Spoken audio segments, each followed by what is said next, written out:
नमस्कार ऑल।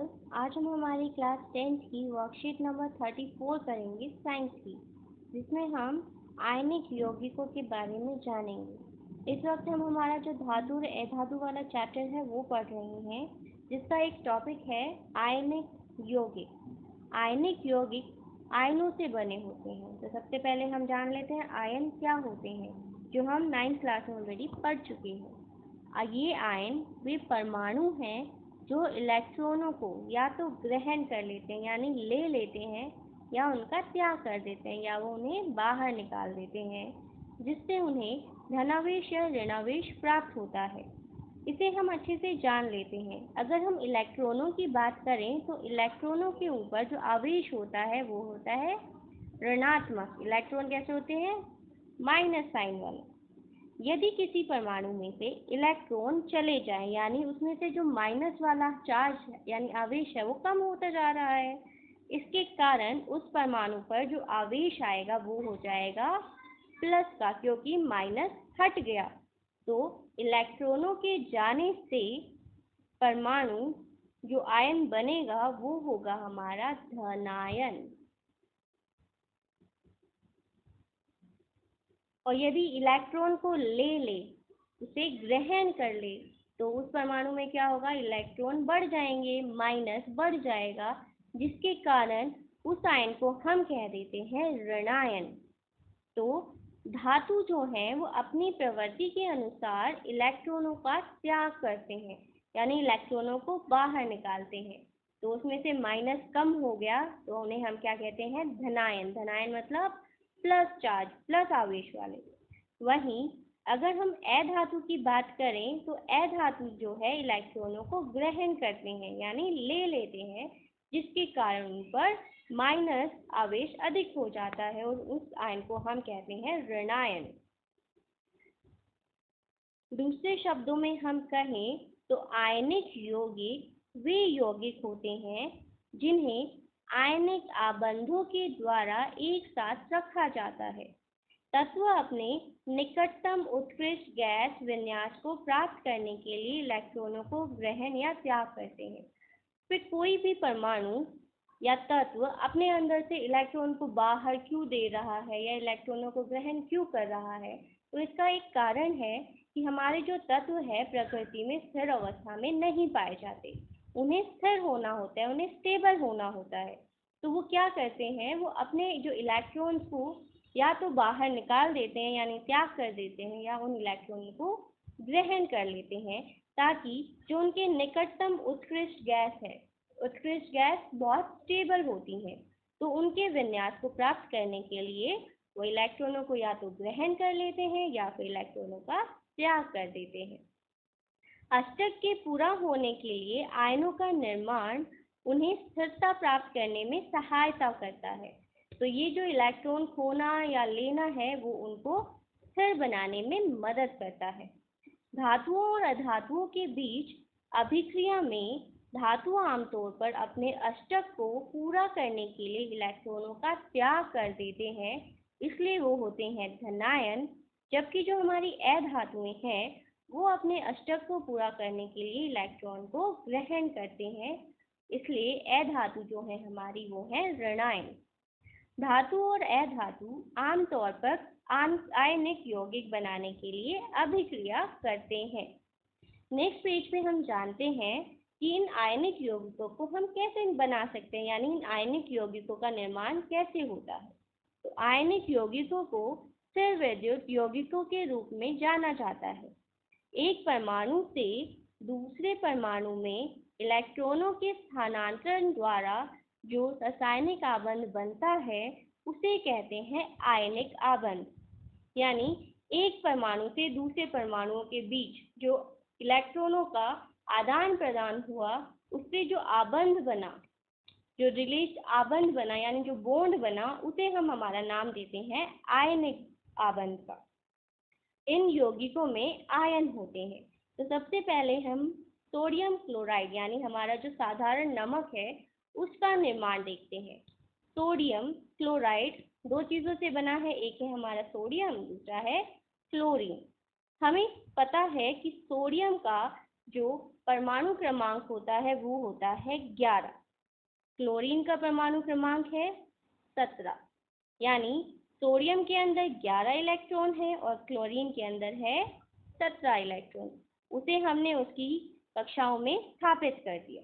तो सबसे बाहरी वाली कक्षा में अगर हम सोडियम की बात करें तो सिर्फ एक इलेक्ट्रॉन खाली बचा है, जिसके कारण हमारा जो सोडियम है, सोडियम का परमाणु है वो अस्थिर है। वहीं अगर हम क्लोरीन की बात करें तो क्लोरीन के सबसे बाहरी वाले कक्ष में एक इलेक्ट्रॉन की कमी है, जिसके कारण ये अस्थिर है। तो ये क्या करेंगे, ये दोनों ही आपस में एक आबंध बना लेंगे, एक बॉन्ड बना लेंगे। सोडियम क्या करेगा, अपना एक इलेक्ट्रॉन क्लोरीन के परमाणु को दे देगा, जिससे कि सोडियम के ऊपर तो आ जाएगा प्लस वाला चार्ज, यानी वो बन जाएगा धनायन। वहीं क्लोरीन की अगर हम बात करें तो क्लोरीन के ऊपर आ जाएगा माइनस का चार्ज, जिसे हम कहेंगे क्लोराइड आयन, जो बन गया ऋणायन। तो इस प्रकार हमारा सोडियम क्लोराइड बनता है। तो सोडियम क्या कर रहा है, इलेक्ट्रॉन दे रहा है, जिसके कारण वो क्या बना, धनायन। सोडियम एक धातु है। वहीं अगर हम क्लोरीन की बात करें तो क्लोरीन ने एक इलेक्ट्रॉन लिया है, इलेक्ट्रॉन उसके साथ जुड़ गया, जिसके कारण क्लोरीन बन गया ऋणायन, यानी क्लोराइड आयन। इसी प्रकार आपकी वर्कशीट में मैग्नीशियम क्लोराइड का निर्माण भी बताया गया है, तो वो भी हम एक बार जान लेते हैं। सेम वही प्रोसेस है। हमारा जो क्लोरीन है उसका परमाणु क्रमांक है 17, लेकिन जो मैग्नीशियम है, मैग्नीशियम का परमाणु क्रमांक है 12। क्लियर। अब हमारे जो क्लोरीन का सबसे बाहरी वाला कक्षा है उसमें एक इलेक्ट्रॉन की कमी है, लेकिन मैग्नीशियम के पास तो 2 इलेक्ट्रॉन ज़्यादा है। जब 2 इलेक्ट्रॉन ज़्यादा है तो वो 2 क्लोरीन के साथ आबंध बनाएगा, यानी एक मैग्नीशियम का एक इलेक्ट्रॉन तो एक क्लोरीन के पास जाएगा और दूसरा इलेक्ट्रॉन दूसरे क्लोरीन के पास। तो मैग्नीशियम के ऊपर जो आवेश आ जाएगा, मैग्नीशियम ने कितने इलेक्ट्रॉन दिए हैं, 2। तो मैग्नीशियम के ऊपर जो आवेश आएगा वो बन जाएगा 2+, यानी वो है एक धातु जिसपे आवेश आया है धन आयन का। वहीं अगर हम क्लोरीन की बात करें तो एक इस वाले क्लोरीन पे -1 का चार्ज आएगा और दूसरे क्लोरीन पर भी -1 का चार्ज आएगा। इन्हें अगर हम दर्शाते हैं तो इसे दर्शाया जाएगा, मैग्नीशियम 2 इलेक्ट्रॉन अपने में से बाहर निकाल देता है, जिसके कारण उस पर आवेश आ गया 2+ का। वहीं हमारे पास कितनी क्लोरीन है, 2 क्लोरीन है, तो इसलिए लिखा गया 2Cl प्लस 2 इलेक्ट्रॉन। दोनों ने एक एक इलेक्ट्रॉन लिया, तो हमारा जो बनेगा ऋणायन वो बनेगा 2Cl-1, यानी 2 क्लोरीन के ऋणायन बनेंगे हमारे पास। अब हम अभ्यास के प्रश्नों को एक बार देख लेते हैं। पहला प्रश्न है, धनायन एवं ऋणायन क्या होते हैं? धनायन एवं ऋणायन किस प्रकार बनते हैं? धनायन के ऊपर आपका पॉजिटिव चार्ज, यानी ये बनते हैं इलेक्ट्रॉनों को अपने अंदर से बाहर निकाल कर, यानी इलेक्ट्रॉनों का त्याग करके बनते हैं। वहीं ऋणायन के ऊपर होता है माइनस, यानी ऋणावेश, ये इलेक्ट्रॉनों को ग्रहण करके बनते हैं। प्रश्न नंबर 2 है, आयनिक आबंध किस प्रकार बनते हैं? तो एक परमाणु से दूसरे परमाणु में इलेक्ट्रॉनों के स्थानांतरण द्वारा, ये जो आपकी वर्कशीट में यहाँ लिखा है, एक परमाणु से दूसरे परमाणु में इलेक्ट्रॉनों के स्थानांतरण द्वारा जो रासायनिक आबंध बनता है उसे कहते हैं आयनिक आबंध। प्रश्न नंबर 3 है हमारा, परमाणु इलेक्ट्रॉनों को ग्रहण एवं उनका त्याग क्यों करते हैं? तो परमाणु इलेक्ट्रॉनों को ग्रहण और त्याग इसलिए करते हैं ताकि वो स्थिर हो सके। तो इसका जो आंसर है क्वेश्चन नंबर 3 का, वो इससे पहले वाले पेज पर यहाँ पर दिया गया है कि तत्व अपने निकटतम उत्कृष्ट गैस विन्यास को प्राप्त करने के लिए इलेक्ट्रॉनों का ग्रहण या उन्हें त्याग करते हैं ताकि वो क्या हो सके, स्थिर हो सके। तो ये है आपके क्वेश्चन नंबर 3 का आंसर। क्वेश्चन नंबर 4 है, इस कथन की पुष्टि कीजिए कि क्या कैल्शियम ऑक्साइड एक आयनिक यौगिक है। तो हाँ, कैल्शियम ऑक्साइड एक आयनिक यौगिक है, क्योंकि कैल्शियम ऑक्साइड जो है धातु और अधातु के मिलने से बना है। तो इसका आंसर मैं नेक्स्ट पेज पर लिख देती हूँ। आंसर नंबर 4, क्या हाँ, कैल्शियम ऑक्साइड यानी CaO जो है किससे बना है, बना है एक धातु जो है हमारी कैल्शियम तथा अधातु जो है हमारी ऑक्सीजन। इन दोनों के बीच आबंध से बना है, धातु तथा अधातु के बीच आबंध से बना है।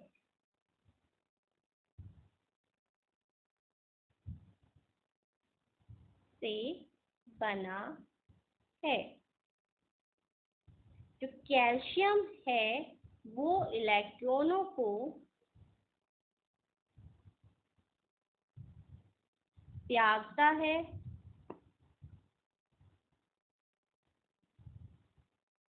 त्याग देता है, और जो हमारा ऑक्सीजन है यानी O, वो इलेक्ट्रॉनों को ग्रहण करता है, ग्रहण करता है। और इनकी जो समीकरण होंगे वो बनेंगे Ca यानी कैल्शियम इलेक्ट्रॉन दे रहा है। कितने इलेक्ट्रॉन देता है, वो देता है 2 इलेक्ट्रॉन। वहीं अगर हम ऑक्सीजन की बात करें तो ऑक्सीजन क्या कर रहा है, ऑक्सीजन हमारा 2 इलेक्ट्रॉनों को ले रहा है। तो इसके ऊपर जो आवेश आएगा वो होगा 2-। क्वेश्चन नंबर 5 है, इलेक्ट्रॉनों के स्थानांतरण द्वारा सोडियम क्लोराइड के निर्माण की व्याख्या कीजिए, जो ऑलरेडी हम हमारी वर्कशीट में पढ़ चुके हैं। तो ये वाला जो है पार्ट आपका सोडियम क्लोराइड का निर्माण, इसे लिखेंगे हम आंसर नंबर 5 में। आई होप आपको वर्कशीट अच्छे से समझ आ गई होगी। Thank you.